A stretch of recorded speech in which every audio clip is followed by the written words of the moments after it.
Chers téléspectateurs, nous sommes heureux de vous accueillir dans votre émission Autrement dit. Nous poursuivons notre étude avec ce thème, l'Exode, et aujourd'hui nous allons nous pencher sur le passage de la mer Rouge. Et pour ce faire, Bruno et Eddie Mitchell vont nous apporter en tout cas des éléments de réponse. Dans un premier temps, la traversée de la mer Rouge, mythe ou réalité? Alors, aujourd'hui, beaucoup, je parle en 2025, beaucoup de documentaires se sont penchés sur cette question et pour faire des découvertes justement dans cette mer morte, par exemple soit de roues de chariots, et se poser la question si vraiment ça existait. En tout cas pour moi, c'est réalité parce que justement Dieu nous a par les écrits montré et annoncé plein de choses, et c'est sûr que c'est une réalité parce que après, toutes ces péripéties, on voit que le peuple d'Israël, ils ont vraiment ancré leur foi au travers des commandements qu'ils ont, de la Torah, etc. Ça a vraiment, en fait, fortifié leur foi jusqu'à aujourd'hui, en fait, cette histoire, en fait. Alors, à part la Bible, puisque c'est ce dont tu nous parles, est-ce qu'il y a concrètement d'autres preuves qui parle en tout cas de l'existence de la traversée de cette mer? Alors c'est vrai que nous sommes quand même des siècles après que cet événement se soit déroulé. Est-ce que nous avons des preuves concrètes? Non, parce que premièrement, on sait que les paysages, les sites bougent au fur et à mesure que le temps s'écoule. Maintenant, on peut imaginer, c'est vrai, comme Bruno le disait, eh bien, il y a certains qui pensent que oui, peut-être qu'ils sont passés par un bras de mer. À ce moment-là, il y a eu un assèchement de l'eau, etc. Mais la Bible, effectivement, nous le dit. Maintenant, si on commence à remettre en question cette histoire, il faut remettre en question beaucoup d'autres histoires. C'est très complexe, en fait, ces questions. Maintenant, le peuple d'Israël, par exemple, lorsque Moïse raconte, puisque c'est lui qui raconte un peu ces récits, lorsqu'il est de l'autre côté, il voit quand même que la mer s'est refermée sur les Égyptiens. Donc, c'est pas simplement un bras de mer, c'est pas simplement du sable mouvement peut-être qui est devenu un peu plus dur et puis ils sont passés brièvement dessus. Non, il y a beaucoup plus que cela. Et bien sûr, les enfants d'Israël, comme les Égyptiens, ont assisté à un véritable miracle. Maintenant, si on part sur la base du miracle, on ne cherche pas premièrement la preuve scientifique, en tous les cas comme on pourrait la rechercher aujourd'hui. Donc effectivement, aujourd'hui, c'est un peu plus complexe, parce qu'on sait que les lieux s'assèchent, bougent, les bras de mer se retirent, la mer se retire, elle prend plus de place sur d'autres endroits. Donc effectivement, on est très très loin, plus de 2000, parce que si ça se déroule autour de 1400 avant Jésus-Christ, nous sommes en 2025, ça fait 3500, ça fait beaucoup d'années quand même. Donc c'est un peu complexe pour remonter sur tout cela, mais on a quand même des éléments qui nous permettent quand même de croire, parce que le peuple d'Israël a quand même une existence. Il a quand même une histoire dans justement cette chronologie du temps, donc avec différents royaumes. Donc tous ces éléments nous montrent effectivement que voilà, il y a quand même de très fortes chances que ces éléments se soient déroulés comme cela a été raconté. Alors poursuivons en tout cas sur cette même lancée tout en restant au cœur du texte.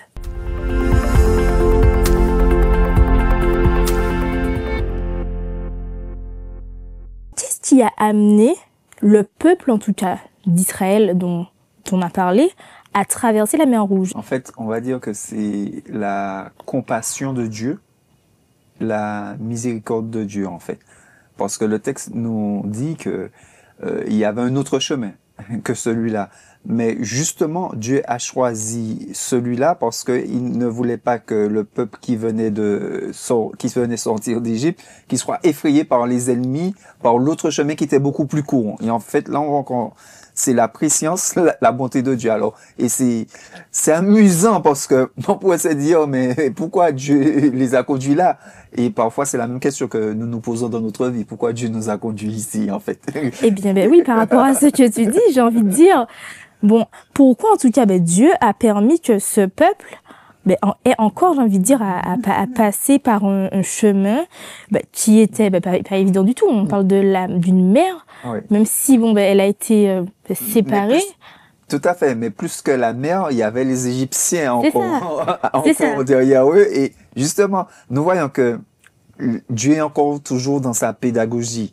Et Dieu a libéré le peuple. Dieu a montré ce qu'il pouvait faire au peuple. Mais Dieu voulait que le peuple, maintenant, lui fasse confiance. Que sa foi augmente en lui, en fait. Et c'est en faisant face aux épreuves et en voyant Dieu agir que justement notre foi augmente. Et c'est précisément ce que Dieu voulait faire avec le peuple d'Israël à ce moment-là devant la mer. Alors, en tout cas, Alors, juste une petite précision.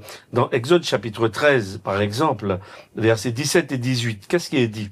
Lorsque Pharaon laissa aller le peuple de Dieu, Dieu ne le conduisit point par le chemin du pays des Philistins, c'est ce que Bruno a dit, quoique le plus proche, car Dieu dit, le peuple pourrait se repentir en voyant la guerre et retourner en Égypte. Mais Dieu fit faire au peuple un détour par le chemin du désert vers la mer de Jonc.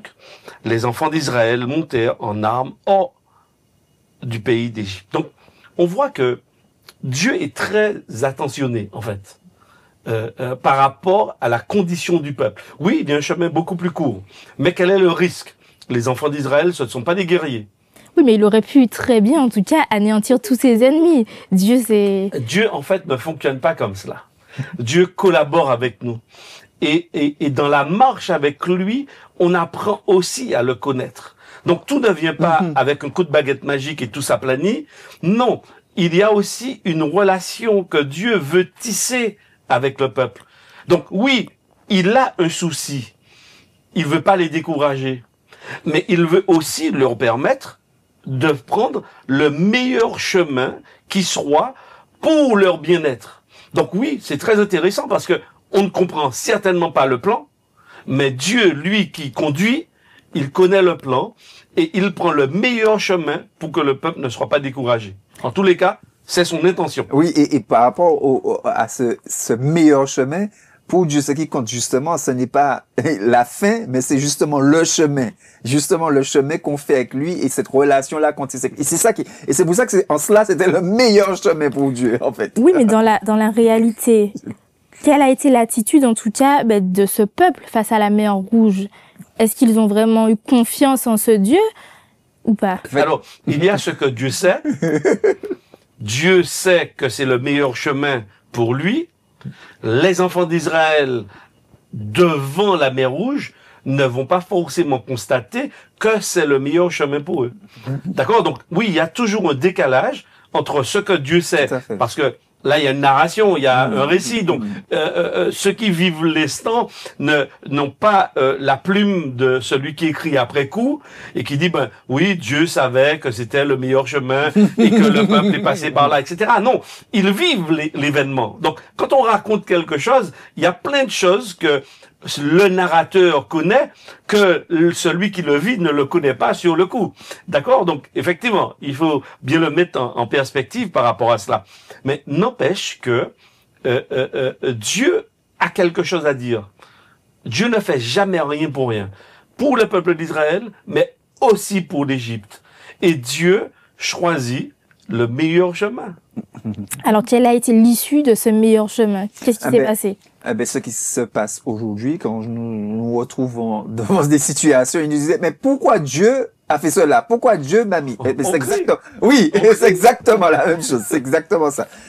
Pourquoi Dieu nous a fait sortir de là pour nous faire périr ici? Il y a la mer là, il y a les soldats, mais pourquoi Dieu a fait ça? Et c'est la question que nous posons souvent à Dieu aujourd'hui quand nous sommes devant des situations.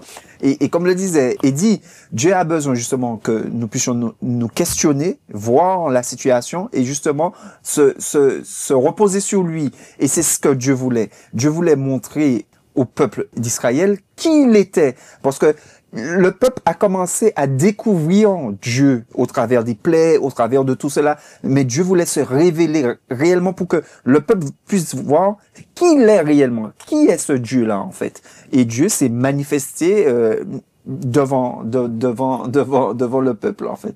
Et du coup, qu'en est-il du peuple égyptien? Quelle fut leur attitude, j'ai envie de dire? Eh bien, le peuple égyptien, en tous les cas, a chassé dans un premier temps, lorsqu'ils ont vu et ils ont vécu la 10e plaie avec la mort des premiers-nés. Donc, ils sont à terre. Le peuple est à terre. Le pharaon est KO, je dirais. Et c'est peut-être peu de le dire, mais il est vraiment KO.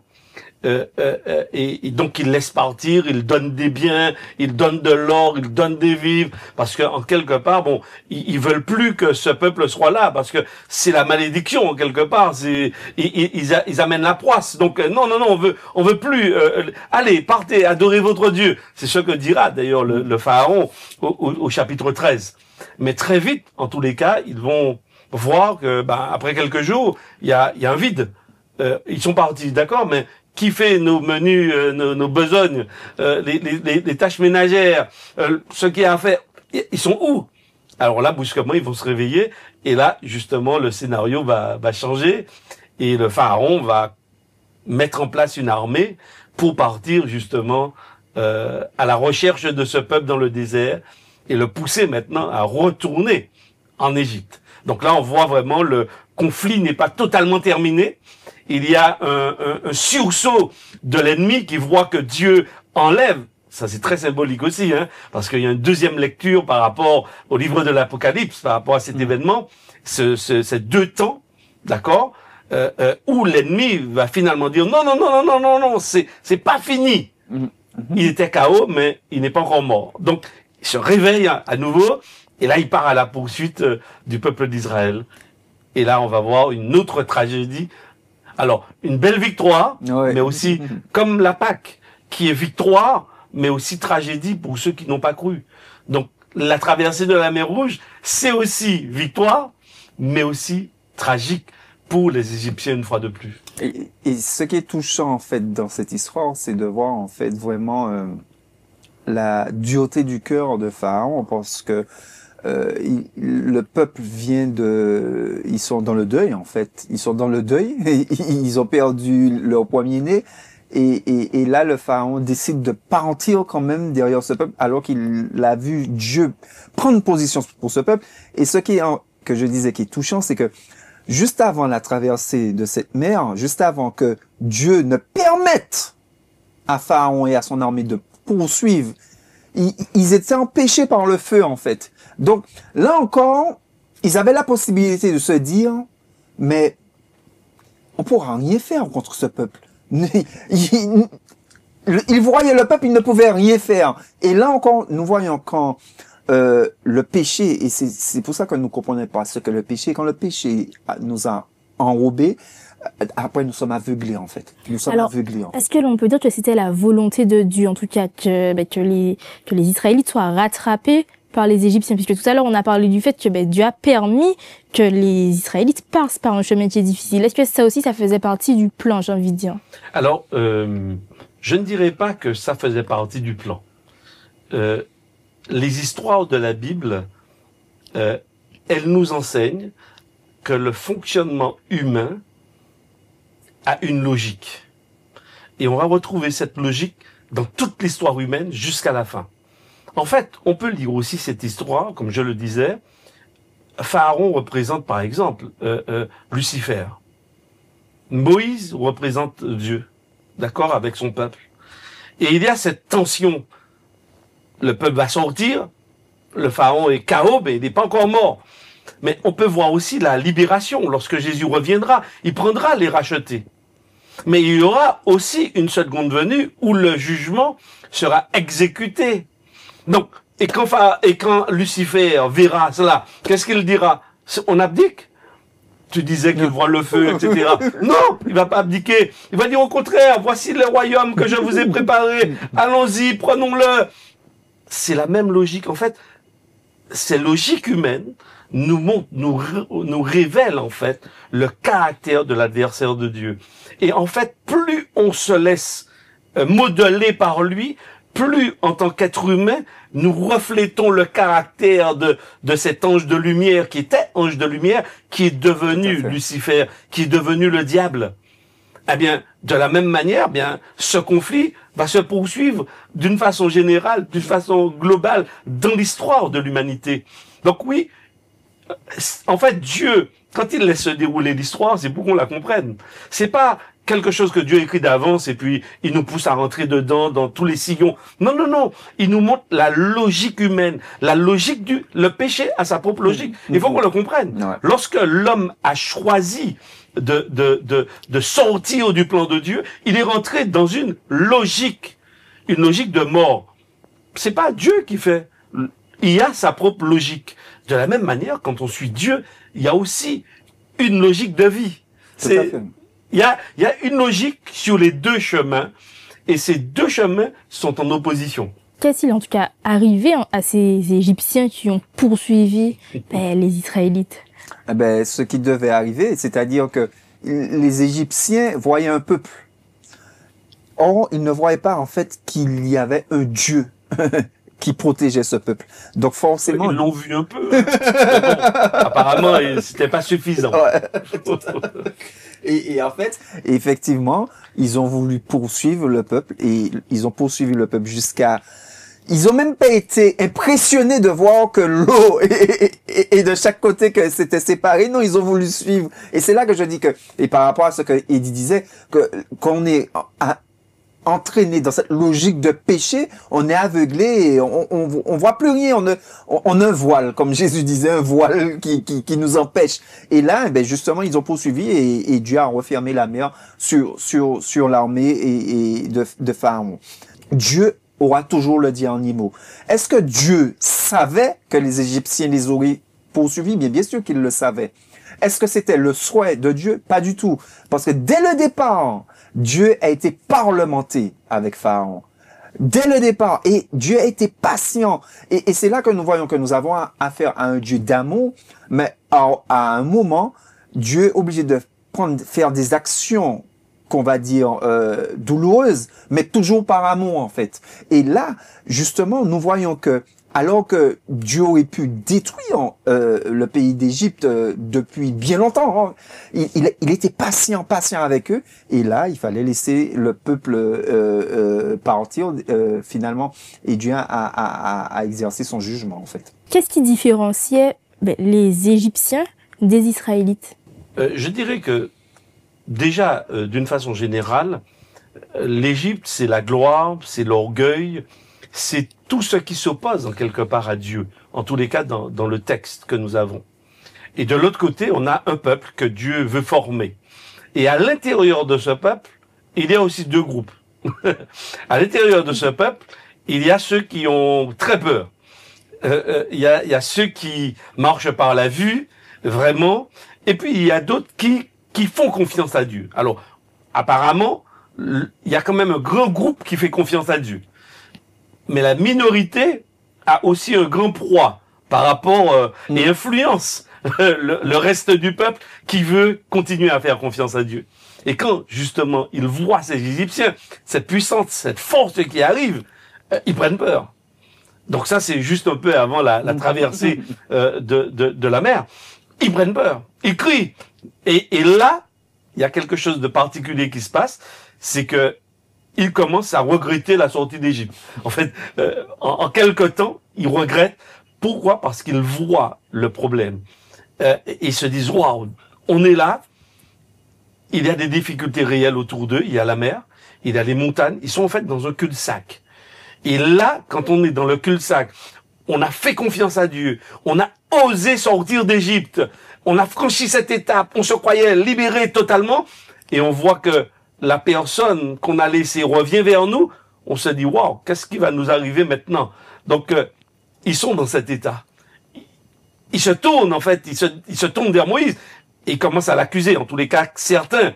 Et c'est ce que nous rapporte un peu Exode chapitre 14, verset 11. Il commence à dire à Moïse, oui, mais attends, il y avait des sépulcres en Égypte, on aurait pu mourir là-bas, pourquoi tu ne nous as pas laissés? Et Dieu va intervenir encore ici. Pourquoi?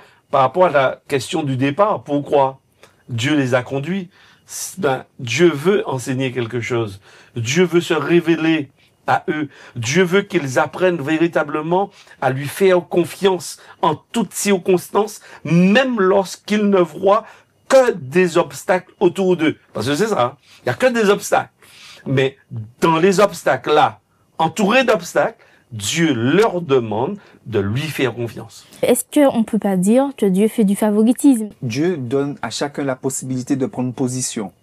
Et au moment où Dieu va donner à Erika à prendre position pour, c'est pas au même moment moi. C'est pour ça que souvent, et à tort, nous nous comparons les uns les autres. Nous ne devrions pas le faire. On ne devrait pas se comparer au peuple d'Israël, on ne devrait pas se comparer, je ne devrais pas me comparer à Eddie, parce que le chemin, justement, que Dieu fait avec moi, c'est pas le même chemin qu'il fait avec Eddie, c'est pas le même qu'il fait avec chacun de nous. Et Dieu nous demande à chaque instant de notre vie de prendre position dans certaines situations, en fait. Et il avance avec nous ainsi. Donc, Dieu ne fait pas de favoritisme. Non. En fait, si Dieu faisait du favoritisme, il ne serait plus Dieu. Parce que Dieu est juste, parfait. Donc, le favoritisme que nous voyons, en fait, c'est par notre vue. De la même manière que les Israélites ne voyaient que des obstacles, en fait, aujourd'hui, nous ne voyons qu'avec nos yeux humains. Et Dieu le sait. Et c'est pour ça que, de la même manière qu'il a permis que les Israélites n'aient que des obstacles, c'était pour qu'ils puissent voir qu'il n'y a pas de solution humaine. Et c'est ce que Dieu veut pour nous aujourd'hui. Il ne veut pas que nous puissions rechercher des solutions humaines, mais que nous puissions nous appuyer sur lui, en fait. Et c'est pour ça qu'il permet que nous ayons des obstacles aussi dans notre vie et que nous puissions nous poser des questions comme les Israélites. Mais Dieu, pourquoi? Mais c'est ce qu'il veut. C'est qu'on aille vers Dieu. Pourquoi? Et non pas vers Eddie. Pourquoi? Erika, pourquoi? Non, vers Dieu. Pourquoi? Parce que c'est lui qui a la solution, en fait. Erika, tout à l'heure, tu m'as posé une question, la différence entre les Égyptiens et le peuple d'Israël. Alors, permets-moi d'apporter un autre élément par rapport à la réponse. En fait, de côté, on a l'Égypte qui s'entête, en fait, à ne pas croire en Dieu, à ne pas abdiquer, à ne pas accepter que Dieu soit Dieu et qu'il soit le seul Dieu. Et on a de l'autre côté des hommes et des femmes, tout simples, qui ont accepté de sacrifier un animal, de mettre le sang sur les linteaux, et ils ont obtenu gracieusement la libération. C'est très intéressant de le voir aussi sous cet angle. Et Dieu les a sauvés gratuitement de l'Égypte. Non pas en fonction de leur nationalité, en fonction de leur pédigré, de leur éducation, de leur richesse, non. C'est un cadeau qui était aussi offert à l'Égypte. Mais l'Égypte s'est entêtée. Et donc oui, il y a toujours ces deux groupes. Et ceux qui vivent dans la grâce de Dieu, eh bien, quand Dieu les fait sortir d'Égypte, ben, ils sont appelés à grandir et à mûrir dans cette foi en Dieu. Toutes ces histoires, en fait, de la Bible nous amènent, en fait, au véritable sauveur de l'humanité. C'est ce qu'il a dit à Abraham. Tout à fait. Toute la nation sera bénie en toi. Exactement. Nous vous remercions en tout cas, messieurs, pour ces éléments. Et nous passons maintenant à une partie plus pratique nous permettant d'acquérir des clés pour aujourd'hui.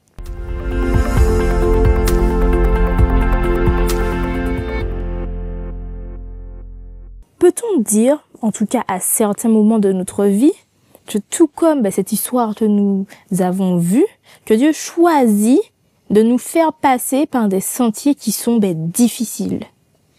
Non, c'est pas ce que nous avons dit. Nous avons dit que Dieu choisit toujours le meilleur chemin. Oui, mais c'est un chemin qui est quand même difficile dans le cas des Israélites. Oui, comme Eddie le disait tout à l'heure, difficile à notre vue, mais pas pour Dieu. Tout à fait. Parce que, en fait, quand je lis, par exemple, Exode 14, verset 13, voici ce que Moïse répond de la part de Dieu. Ne craignez rien. Oui. Restez en place et regardez la délivrance que l'Éternel va vous accorder en ce jour. L'Éternel, au verset 14, combattra pour vous. Et vous, gardez le silence. Alors, quand tu dis, effectivement, nous passons par des chemins difficiles, tortueux. sont tortueux pour nous. Parce que oui, visiblement, on est stressé parce qu'on voit montagne, on voit la mer, donc on voit pas d'issue. Ça, c'est notre point de vue. Mais en fait, qui est-ce qui combat? C'est Dieu. Donc en fait, Dieu, au travers de ces expériences, aujourd'hui, me dit, et dit Michel, et on en parle un peu au début de l'émission, que souvent nous craignons, nous avons on se questionne et on se préoccupe pour beaucoup de choses. Et souvent, on pense au négatif. Tout à fait. Mais Dieu a déjà la solution.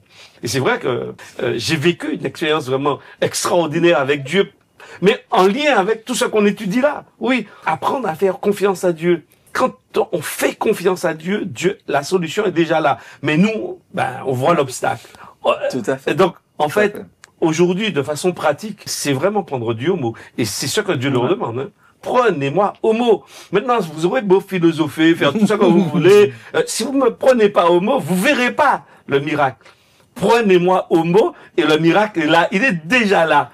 Donc, au travers des difficultés que nous vivons, le chemin que l'humanité a pris, c'est un chemin tortueux, difficile, compliqué, qui nous emmène à la mort. Mais Dieu est venu dans ce monde pour nous sortir de cette situation. Dieu, c'est pas lui qui a envoyé les Égyptiens. Non. Après, Jacob est descendu en Égypte parce que la vie était plus belle, c'était très intéressant. Après, bon, ça a bifurqué en mal, c'était pas la volonté de Dieu, mais il est venu les chercher en Égypte. Dieu, en fait, est toujours celui qui vient nous chercher dans notre situation. C'est pas là où il nous a placés, mais c'est là où nous sommes. Mais il vient pour nous sortir. Donc, je dirais que Dieu m'invite encore aujourd'hui vraiment à apprendre en toute situation, et surtout quand je ne vois pas le bout du tunnel, à lui faire confiance, parce qu'il sait comment sortir du tunnel. Oui, ce que je voulais ajouter, effectivement, Eddie le disait, on en a parlé avant l'émission, et c'est un auteur inspiré qui dit ça, et elle dit qu'en fait que souvent, quand on sort en malade, on est préoccupé par des situations.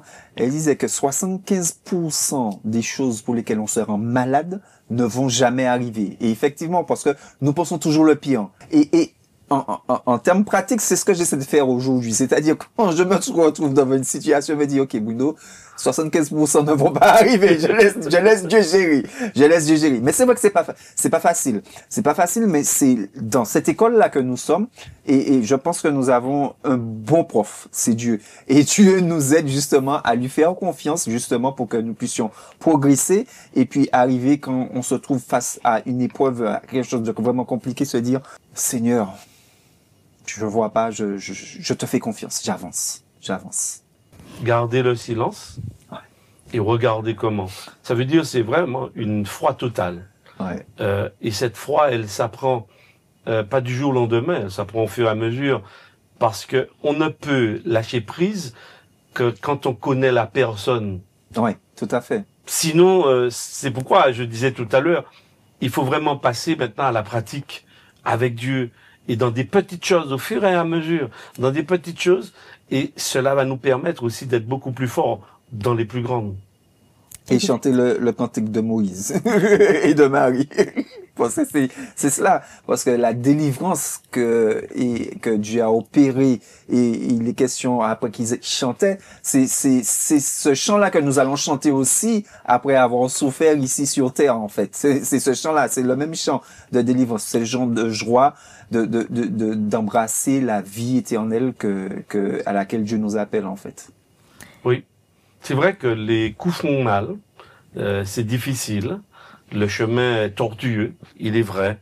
Mais il y a cette phrase dans Exode 14 qui dit que les enfants d'Israël, au verset 29, marchèrent à sec au milieu de la mer et les eaux formaient comme une muraille à leur droite et à leur gauche.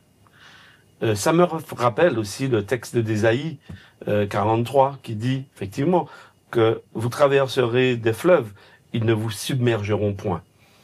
Et il nous invite encore lui aussi, ce texte d'Ésaïe, à faire confiance à Dieu. Alors c'est vrai que on a des coups liés à notre condition humaine, ça c'est vrai. Mais ce qui est écrit là, par rapport au grand conflit dans lequel nous sommes, D'accord? Puisque c'est aussi une histoire à double lecture. Nous traverserons à pied sec et nous arriverons de l'autre côté du rivage, sains et saufs par la grâce de Dieu. Mais c'est la grâce de Dieu et il faut qu'on garde le silence, qu'on laisse Dieu mener la bataille. Et je crois qu'il il a remporté à 100% de la bataille. Il n'y a aucun souci. Il faut que j'apprenne à lui faire confiance parce que de l'autre côté, c'est un lieu sûr, sécure pour moi, où je pourrais justement chanter sa louange et voir vraiment comment Dieu nous a sortis de toutes ces situations. Et c'est vrai que c'est pas facile parce que nous demandions pourquoi alors que Pharaon a vu les plaies et il a vu tout ce Dieu a fait, il a quand même voulu poursuivre les Égyptiens. Mais d'un autre côté, si on se met de l'autre côté, quand on voit que les Israélites ont vu tout ce que Dieu a fait et ils ont continué quand même à douter que Dieu aurait pu les sortir. Et c'est notre cas aujourd'hui. Et c'est pour ça qu'il ne faut pas oublier, comment Dieu a été intervenu pour nous dans le passé. Et c'est un auteur inspiré qui dit ça aussi. Et il disait que nous n'avons rien à craindre si ce n'est d'oublier comment Dieu nous a délivrés dans le passé. Et effectivement, chaque fois que nous faisons face à une situation, nous allons raconter à Eddie, « Eddie, tu sais ce que Dieu a fait pour moi? Non mais incroyable !» Et puis, quand une nouvelle situation se présente, on est déjà embêté, on pense déjà aux 75% qui ne vont pas arriver, on sera déjà malade, et on retombe dedans. Et c'est pour ça qu'il est important, effectivement, de comprendre que nous sommes dans une école et que Dieu, ce qu'il souhaite, c'est que nous puissions lui faire confiance et qu'il y aura de nouvelles épreuves, qu'on va les remporter grâce à Dieu et qu'il y en aura de nouvelles, mais que nous devons toujours garder les yeux fixés sur Dieu, car c'est lui le chemin. Nous sommes arrivés à la fin de notre étude, à la fin de ce moment de partage. Merci Bruno, merci Eddie Mitchell pour cet échange et pour toutes ces informations qui, je crois, nous ont fortifiés. Nous vous remercions également, chers téléspectateurs, d'être restés et nous vous disons bien sûr de ne pas hésiter à partager et à liker cette vidéo. À une prochaine étude.